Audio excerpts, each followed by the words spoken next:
Magandang araw. Ngayon, bibisita muna tayo sa farm para maglinis-linis at maggapas ng mga damo. Yan. Habang nanonood, meron lamang akong konting kwento sa inyo. Sabi sa libro ng Isaiah, chapter 60, verse 22, "When the time is right, the Lord our God will make it happen.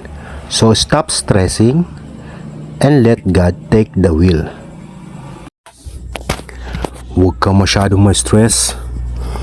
Meron timing ang ating Diyos. Lahat ng nangyayari, nakaplano.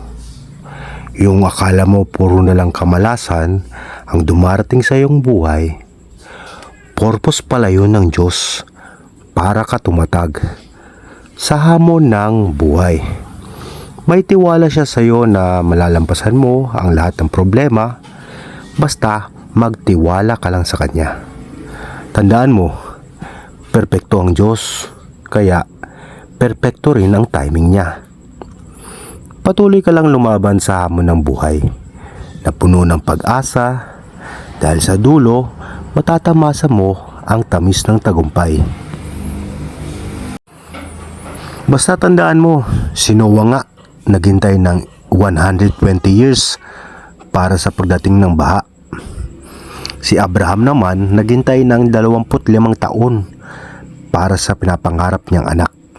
Si Joseph nagdusa ng 13 taon sa presuhan sa kasalanang hindi naman niya ginawa. Hindi mahalaga kung gaano sila katagal naghintay, dahil alam nila na may pangako sa kanila ang Diyos.